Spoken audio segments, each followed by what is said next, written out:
नमस्कार, खबर समय जगत में आपका स्वागत है। मैं हर्षिता जौहरी। आइए नजर डालते हैं देश प्रदेश से जुड़ी तमाम खबरों। राधोगढ़ तहसील के आवन गांव में कल 24 नवंबर को बड़वानी इंदौर देवास से चलकर दिल्ली किसान आंदोलन में शामिल होने के लिए जा रहे किसानों के जत्थे का आवन में बीरा खेड़ी बरैया आवन देहरी कुमराज के युवा साथी और किसानों ने स्वागत किया।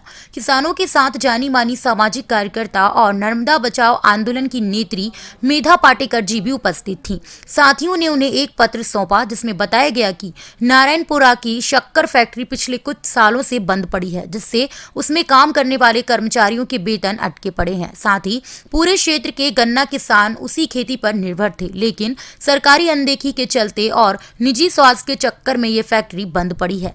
पुराने गन्ना किसानों का भी पैसा अटका पड़ा है। साथियों ने मांग की है कि मेधा पाटेकर यह पत्र आगे सरकार तक पहुंचाए। साथ ही युवा किसानों ने दिल्ली में होने वाले किसान आंदोलन को समर्थन दिया और एक स्वर में नारा दिया कि केंद्र सरकार ने जो 3 घोर किसान विरोधी बिल पारित किए हैं उन्हें तत्काल निरस्त किए जाएं और खेती के लिए मिलने वाली सब्सिडी पुनः चालू की जाए और किसानों की फसलों के उचित मूल्य दिए जाएं। कार्यक्रम को trade union leader Himanshu Srivastava, Megha Patekar ने भी संबोधित किया। इस मौके पर विनोद मीणा, चंकी मीणा, मनोज राव, गोविंद शर्मा, संतोष मीणा, सुमित मीणा, मंगल मीणा, विक्रम आदि साथी उपस्थित रहे।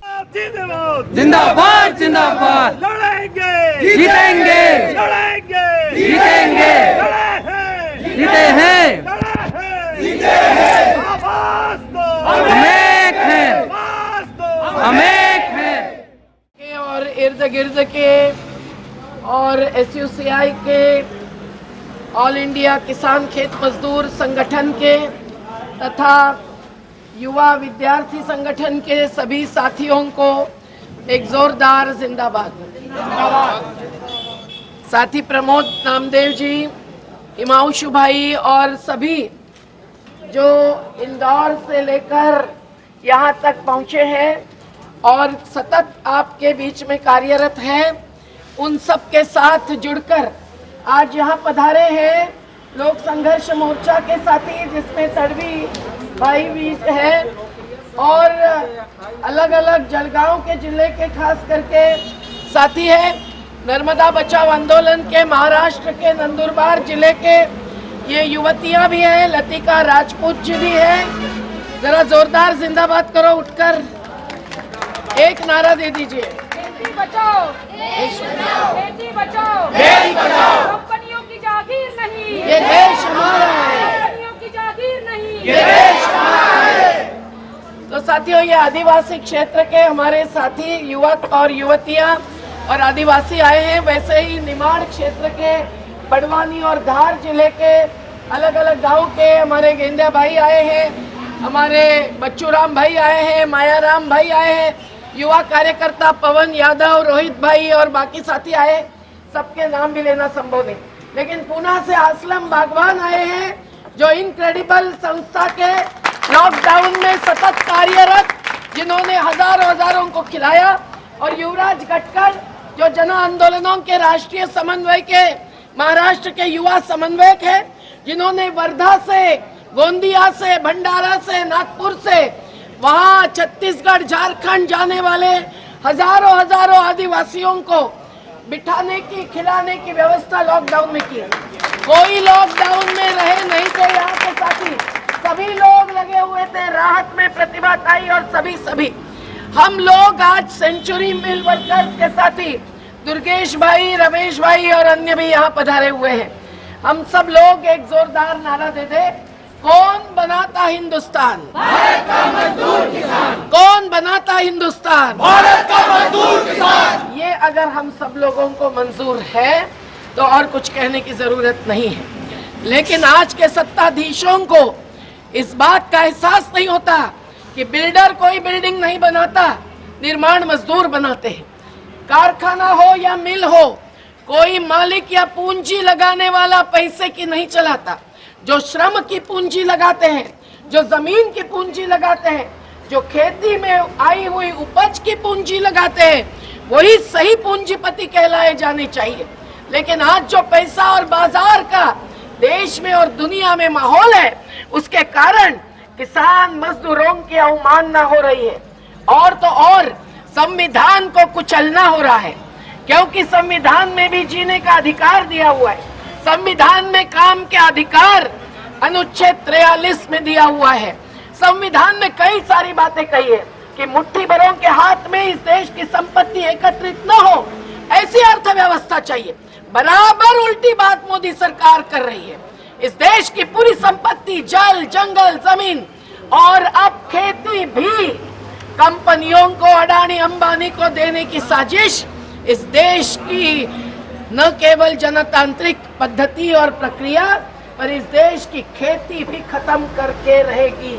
और इस भय के नहीं, इस पर आक्रोश उठाते हुए आज लाखों लोग दिल्ली पहुंच रहे हैं। हमारा अखिल भारतीय किसान संघर्षों का समन्वय अब और बड़ा हो गया है। अभी अनेक समन्वयों का समन्वय बन गया है। 500 से अधिक संगठन जुड़ गए हैं। क्यों? क्योंकि ये जो नए 3 कानून आ रहे हैं, उससे मंडियां बंद हो जाएगी, खत्म हो जाएगी, व्यापार निजी हो जाएगा। ये कंपनियां जिस प्रकार से फंसाती है, पूरे देश ने अनुभव किया हुआ है। पंजाब में पेप्सी कंपनी ने आलू उत्पादकों को फंसाया, गुजरात में पेप्सी को कंपनी ने आलू उत्पादकों को फंसाया, क्योंकि वो आते हैं, पहले ललचाते हैं, थोड़ा दाम ज्यादा देते हैं और बाद में फंसा कर ही रहते हैं। अगर वो कॉन्ट्रैक्ट फार्मिंग का नया कानून आया है, उसके तहत अगर ठेका ले लेंगे तो वो जमीन आपके हाथ से निकाले बिना नहीं रहेंगे। और तो और अब दलहन हो, तिलहन हो, प्याज हो, आलू हो, ऐसी वस्तु जो अत्यावश्यक है, जिसके बिना जीना संभव नहीं है, इनको अब वो अत्यावश्यक वस्तुओं से सूची से निकाल कर नहीं मान रहे मोदी सरकार, और वो कह रहे हैं अब इसकी जमाखोरी आप कर सकते हैं। क्या हमें ये मंजूर है? क्या मंजूर है कि सस्ते दाम पे वो ले लेंगे अनाज और ऐसी खाद्यान्न की चीजें और अपने अपने गोडाउन्स बनाएंगे?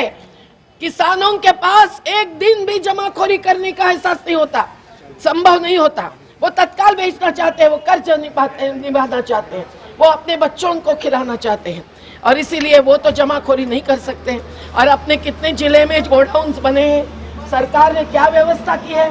मंडी में भी एक रात रुकना है अगर कपास की गाड़ियां लेकर, तो हमने एक मंडी घेरी थी, तो हमने देखा कि एक नहीं 2-2 रात जो गाड़ियां पड़ी रहती है, उसके अंदर जो गिलावा होता है, वो मशीन से जांचते ये CCI नाम की केंद्र की संस्था के जो कारोबार करने वाले आ जाते हैं, वो किसानों को फंसाते हैं, व्यापारियों से साठगांठ करते हैं। तो हर चीज में कभी भी उपज का सही दाम किसानों को नहीं मिला, और ये 3 कानून आएंगे अगर तो दाम कभी नहीं मिलेगा। अपनी मांग है साथियों कि हर खेती की उपज को सही दाम मिलना चाहिए, मतलब जितना खर्चा हो उसका 1.5 गुना मिलना चाहिए। लेकिन ये खर्चा ही गलत रूप से आंकते हैं, ये परिवारजनों के श्रम का मूल्य नहीं लगाते हैं, और ये उस कम लागत दिखाकर फिर कहते हैं कि हमने तो 1.5 गुना दाम दिया। मोदी जी ने कहा दुगुनी आय हो जाएगी, हो गई दुगुनी आय? क्या हो गई किसानों की दुगुनी आय? पिछले 4 सालों में बिल्कुल नहीं। मकाई कितने रुपए में बेची? यहाँ इस क्षेत्र में मकाई होती है कि नहीं होती है? तो 700-800 रुपए में बेची। गेहूं भी 1000-1200 से लेकर 1500 के बीच में। कपास भी 3000-4000 से लेकर नीलाम करते हैं व्यापारी, और CCI का दाम होता है 5725, लेकिन वो बहुत ही कम लोगों को मिलता है। तो साथियों, ये इसलिए है क्योंकि वो जो योजना है न्यूनतम समर्थन मूल्य देने की, वो कोई इन 3 कानूनों में नहीं है, और उसके लिए कानून बनाओ। और अगर किसी व्यापारी ने, किसी मंडी के व्यापारी ने भी अगर वो दाम जो सरकार तय करेगी वो नहीं दिया, तो उसको जेल और जुर्माना करो, ये अपनी मांग है। खबर समय जगत के लिए कुंभराज से राजकुमार मीणा की report. For latest news, subscribe to our channel and press the bell icon.